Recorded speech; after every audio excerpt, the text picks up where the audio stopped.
Halo guys, apa kabar nih kalian? Semoga baik-baik aja ya.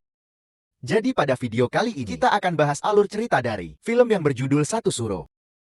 Nah, seperti yang kalian tahu, Satu Suro adalah hari pertama dalam kalender Jawa.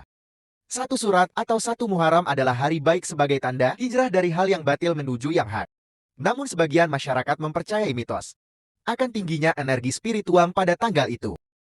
Yang mana di tanggal tersebut para arwah kembali gentayangan. Dan bahkan masyarakat tertentu menganggap bahwa malam Satu Suro ada sebuah hari raya atau lebaran bagi para makhluk halus. So nggak usah berlama-lama lagi, kita langsung aja ke isi cerita film selengkapnya. Ibu, Mana anak saya? ibu, tenang ibu, tenang. Mana anak saya? Cerita diawali dengan diperlihatkan seorang wanita bernama Lastri. Dia baru aja melahirkan di rumah sakit. Namun anehnya Lastri ini langsung ngamuk. Ngamuk kayak orang kesetanan. Gara-gara amukan Lastri ini, semua staf rumah sakit jadi terluka. Usut punya usut. Lastri ngamuk gara-gara anak yang baru dia lahirkan disembunyikan oleh semua orang di rumah sakit. Ternyata alasan anaknya disembunyikan adalah karena Lastri ini akan menghabisi anaknya sendiri. Hingga akhirnya Lastri berhasil masuk ke ruangan bayi, di mana dia mengunci pintu dari dalam dan langsung menghabisi anaknya. Namun sialnya ternyata itu bukanlah anaknya Lastri. Karena di ruangan tersebut banyak bayi. Maka Lastri dengan sangat brutal langsung menghabisi semua bayi di ruangan itu. Akhirnya, pintu bisa didobrak. Tapi anehnya amukan Asri ini semakin menjadi-jadi. Dia melemparkan semua barang yang ada di sana. Hingga tanpa sengaja terciptalah sebuah kecelakaan. Yaitu terbakarnya rumah sakit. Jangan.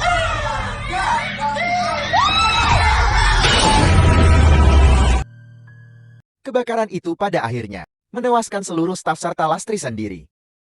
Kejadian itu terjadi pada tanggal 1 Suro. Dan film pun baru aja dimulai. Scene langsung berganti pada seorang pria bernama Bayu dan pamannya, yaitu Om Harjo. Diketahui Om Harjo ini sangat baik kepada Bayu, yang mana dia tahu jika Bayu yang profesinya sebagai penulis sedang ada masalah keuangan. Bayu sekarang lagi kekurangan uang karena buku karangannya nggak laku di pasaran. Apalagi sebentar lagi istrinya Bayu akan melahirkan. Dan hal itu membuat Bayu ini pusing 7 keliling. Dan karena hal itulah Om Harjo memberikan sejumlah uang dan menyuruh Bayu serta istrinya untuk tinggal di rumah miliknya yang terletak di pedesaan. Om Harjo bermaksud agar pikiran mereka menjadi lebih tenang. Di mana dia juga mengatakan jika kelahiran anak pertama itu harus spesial. Kelahirannya harus spesial. Akhirnya Bayu membawa istrinya, Adinda yang lagi hamil besar, pergi ke rumah pamannya yang lumayan jauh dari kota. Rumah itu sangat besar, udaranya sangat sejuk dan menyegarkan, di mana mereka berdua sangat senang tinggal di sana, sambil menantikan kelahiran anak pertamanya.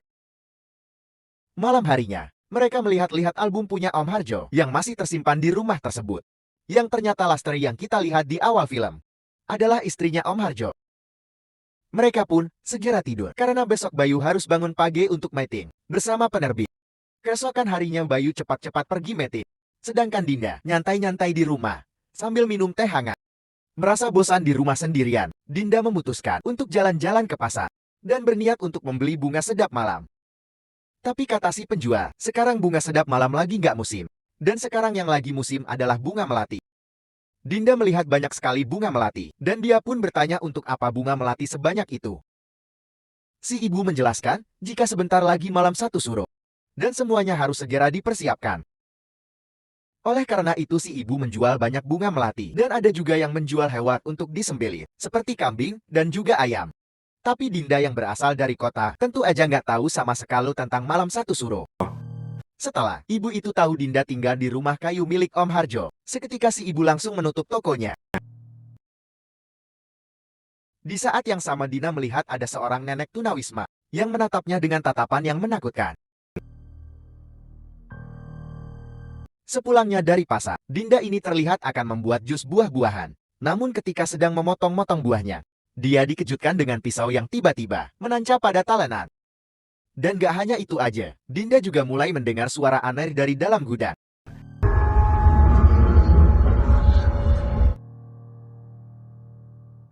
Mas Bayu? Mas?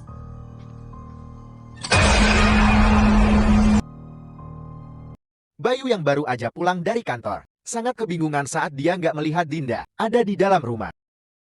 Dia melihat bercak darah berceceran di bawah lantai.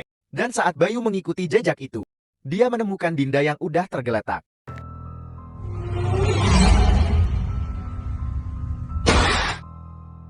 Dan ternyata itu hanyalah mimpi.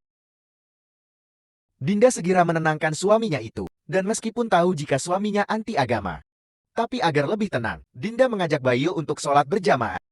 Tapi emang dasarnya si Bayu ini minus akhlak. Dia malah memilih untuk lanjut tidur. Keesokan harinya Bayu ini langsung ke kantor. Dan di kantor dia malah dimarahi sama atasannya. Karena cerita novel inspiratif buatan Bayu ini kurang laku di pasaran.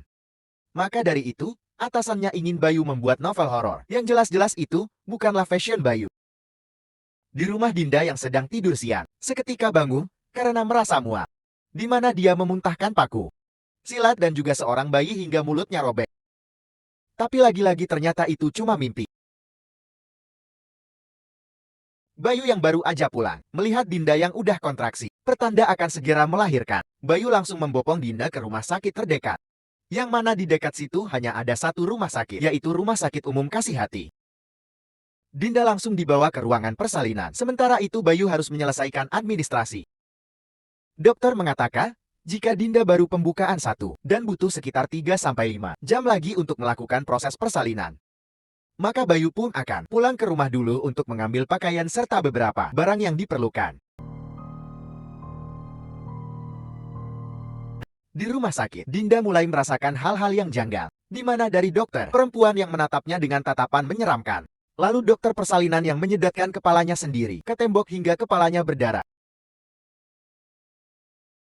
Selain itu dia juga merasa jika rumah sakit ini sangat sepi, dan tiba-tiba aja semua orang juga menghilang. Di samping itu, setelah mengambil beberapa perlengkapan, Bayu merasa ada orang di dalam rumahnya. Tapi setelah dicek dia nggak menemukan siapa-siapa.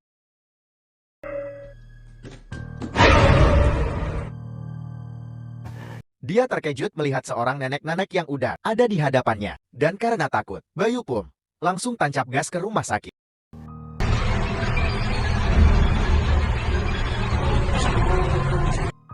Di pertengahan jalan, Bayu sempat mampir ke warung pinggir jalan untuk membeli makanan. Karena dia lapar dan belum makan dari tadi siang. Bapak penjaga warung mengatakan, jika warungnya sebentar lagi akan tutup. Yang mana Bayu pun bertanya-tanya kenapa warung mau tutup, padahal malam belum begitu larut. Bapak itu lalu menjawab, justru dia tutup kemalaman, karena semua warung di daerah ini udah pada tutup dari tadi. Soalnya malam ini adalah malam 1 Suro, di mana malam itu adalah hari raya para setan dan hari lebarannya para makhluk halus. Jadi banyak warga sekitar sini yang lebih memilih untuk diam di rumahnya.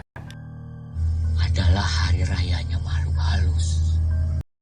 Bayu yang pada dasarnya nggak percaya akan hal gaib, malah tertawa mendengar penjelasan si bapak. Bapak itu pun balik bertanya pada Bayu, emangnya malam-malam gini Bayu mau kemana? Bayu menjawab jika dia akan ke rumah sakit karena istrinya melahirkan malam ini. Dan seketika itu, bapak tersebut terkejut karena di sini udah nggak ada rumah sakit yang beroperasi lagi. Pemandangan menyeramkan terjadi ketika Bayu kembali ke rumah sakit dan menemukan sebuah bangunan kosong yang nggak berpenghuni. Ternyata gedung rumah sakit tersebut udah 15 tahun terbengkalai karena kebakaran. Bayu memberanikan diri untuk memasuki rumah sakit itu karena istri dan calon anaknya berada di dalamnya. Namun anehnya di penglihatan Dinda, rumah sakit ini masih terlihat seperti biasanya. Tapi semua orang mendadak menjadi hilang, dan Dinda terus berusaha mencari mereka semua. Akhirnya dia melihat ada seorang cleaning service, tapi ternyata cleaning service itu adalah hantu yang kepalanya hampir putus. Di sisi lain, Bayu mendengar suara-suara di dalam sebuah lemari dan ternyata itu hanyalah seekor kucing. Gak lama kemudian dia mencium aroma busuk. Dan Bayu pun melihat jenazah pria gemuk terbaring di lantai. Tiba-tiba jenazah itu udah ada di hadapannya. Dan dia pun segera berlari karena jenazah itu mengejarnya. Tentunya dia berhasil masuk ke dalam sebuah ruangan. Namun hal itu nggak bisa menyelamatkannya dari jenazah itu. Jenazah itu membobol pintu menggunakan kapak, tapi untungnya Bayu segera menjauh dan naik ke atas atap gedung. Sialnya Bayu ini malah terjatuh dan akhirnya pingsan. Di sisi lain, Dina berhasil menemukan keramaian dan dia bertanya kepada suster sekarang suaminya ada di mana. Tapi para suster nggak ada yang menjawabnya di mana. Selain itu pasien lain juga nggak ada yang menjawab dan merespon sama sekali. Tiba-tiba aja semua orang menghilang, dan gak lama dari itu, muncul hantu Lastri yang membuat Dinda ketakutan.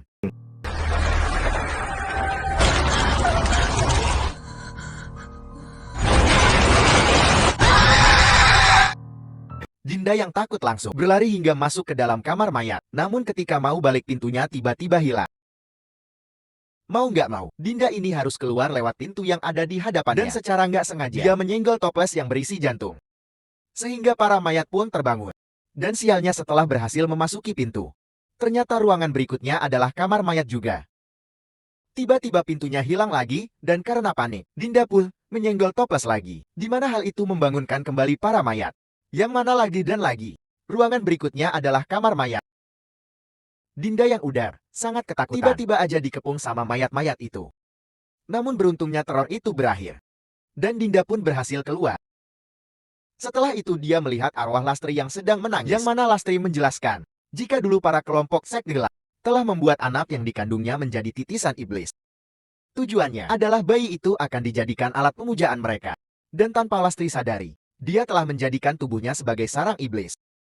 Maka dari itu dia akan menghabisi anaknya. Karena dia menganggap jika anaknya itu bukanlah anak manusia, melainkan anak setan. Lastri juga berniat untuk menghabisi anak Adinda. Namun dia malah terpental ketika memegang perut Dinda.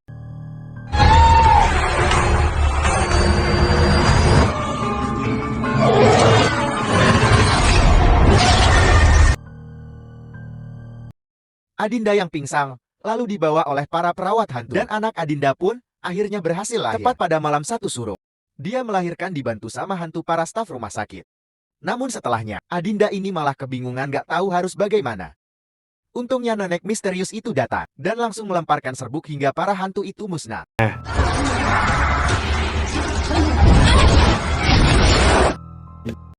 Dia langsung membuka ikatan tali di tangan dan kakinya Dinda. Dan setelah itu mereka pun berhasil merebut bayinya. Mereka pun segera keluar dari rumah sakit ini. Yang mana Dinda yang masih merasa kesakitan karena baru aja melahirkan, harus dipaksa untuk berjalan keluar dari rumah sakit itu. Di sisi lain, Bayu yang baru aja sadar dari pingsannya, akhirnya berhasil bertemu dengan istrinya lagi. Tapi di saat yang sama Lastri datang dari arah belakang, di mana mereka segera berlari dan masuk ke dalam sebuah ruangan. Bayu segera mengazani anaknya, yang mana Dinda sangat terharu karena baru kali ini suaminya menyebut nama Tuhannya. Nggak lama kemudian, Lastri berhasil menerobos pintu di mana Bayu sebagai seorang ayah berusaha untuk menahan Lastri. Tapi sayangnya Lastri ini terlalu kuat. Dan dia malah pingsan karena serangan Lastri. Si nenek juga ikut pingsan setelah dia ditabok sama Lastri. Lastri bermaksud untuk menghabisi anaknya Dinda. Tapi dia nggak bisa melakukannya karena seperti ada tameng yang melindungi Dinda dan juga bayinya.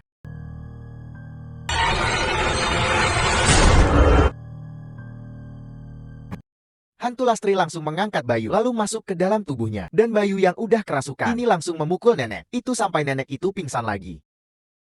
Dinda pun kabur bersama anaknya dan dia pun bersembunyi di dalam toilet. Bayu yang kerasukan mencoba menyerang Dinda, tapi untungnya si nenek mulai sadar dan mencambuk Bayu menggunakan cambuk sakti. Di saat hantu Lastri mulai keluar dari tubuh Bayu, para hantu perawat datang dan mereka udah berdiri di hadapan sang nenek.